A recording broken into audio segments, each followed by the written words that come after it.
Good morning, everyone. Thanks for coming. I'm Constable Tanya Vizentine, Media Relations Officer for Vancouver Police. Tanya is T-A-N-I-A, and Vizentine is V-I-S-I-N-T-I-N. The Vancouver Police are asking for the public's help in identifying a suspect who graffitied several large windows at the Chinese Cultural Center in Chinatown last month. In the afternoon of April 2nd, investigators believe the suspect walked into the courtyard of the center and wrote disturbing racist remarks towards the Asian community on the windows. The suspect is described as white with a thin build. He was wearing black jacket, black pants, and gray running shoes. He was also wearing a black baseball cap that had writing on the front of the cap, and he was wearing a black and white bandana that was covering his nose and mouth. Unfortunately, we have seen an increase in reports of anti-Asian hate-motivated incidents during the COVID-19 pandemic. 15 hate crimes were reported to police in April. 11 of those 15 had an anti-Asian element. So far in 2020, there have been a total of 20 anti-Asian hate crimes reported to police, and just in comparison, there were a total of 12 for all of 2019. My heart does go out to the community. This is awful, and this is a despicable incident. And quite frankly, it is unfair. Anyone with information is asked to call VPD investigators at 604-717-2773, or they can call Crime Stoppers anonymously at 1-800-222-8477. Are there any questions? VPD was aware. When was VPD aware of this incident, and why it took a month to release it to the public?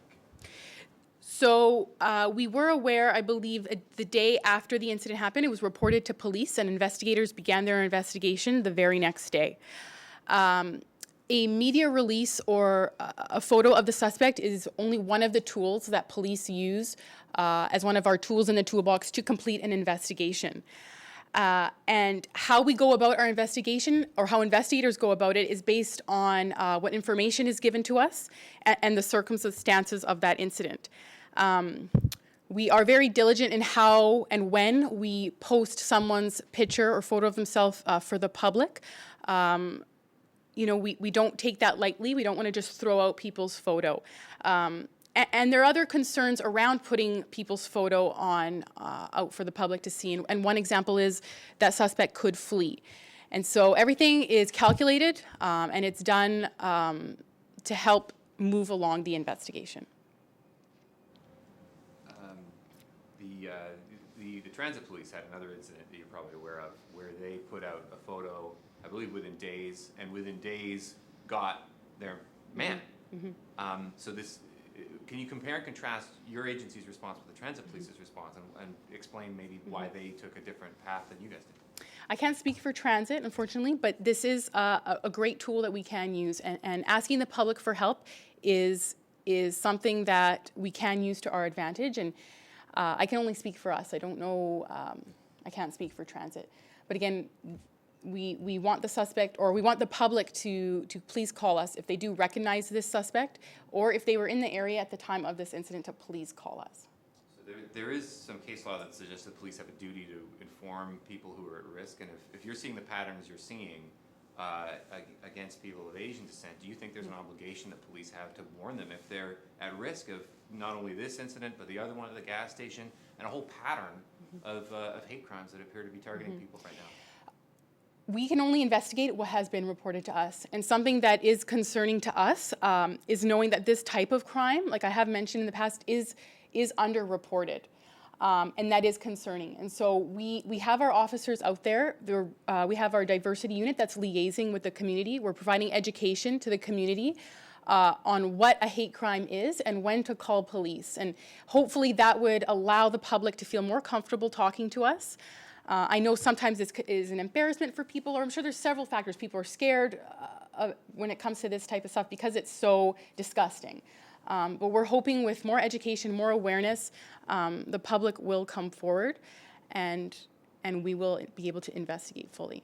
Right, but the question was about a duty, with the information that you do have that's reported to you, what duty do you have to warn people about the risks that are present in the community? This guy, he's had a month, he might have done it again.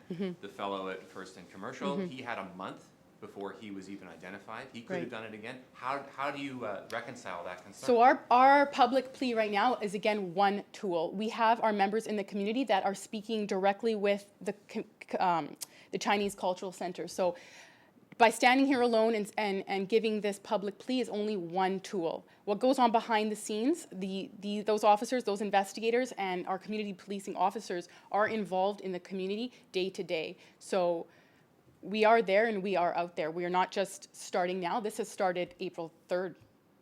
Oh, no, I'm not questioning that. It's just the question is about the duty to warn. Yes. So our duty is our day to day, and what we do, we are doing it. We are conducting our investigation, and that is as police, that is our duty. We are receiving this call, and we are responding, and we are starting the investigation. And this is only one tool. Okay. There were other vandalism at the Chinese Cultural Center besides the graffiti. There was a window smashing and a smoke grenade. Is that part of this as well? This one is, I don't have any information on that. I'm just speaking with the graffiti that happened last month. Yeah. What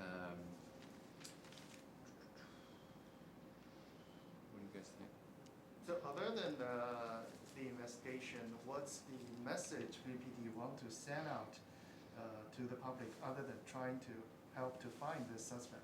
What are the message that VPD is sending out to the community on how to maybe prevent and report this kind of things early on and identify what is hate crime? Because sometimes people may not be aware that they are victims of hate crime.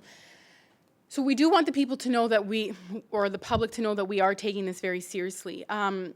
We have, in the area, we have posted our safety trailer, which includes a camera. And again, as the police, we are doing everything we can to investigate these incidences. We want people to come to police, to come forward if they see any of these horrible, disgusting words, images written on anywhere in the city. We want people to come forward and know that we will investigate fully and that we take this very seriously. Speaking of messages, what message do you think it sends to the community, the Asian Canadian community specifically, when it does take this long for these investigations and these incidents to come to light? I can appreciate that it might seem frustrating, especially to the victim. You know, it's awful. If this happened to me, this happened to my house, or it's awful.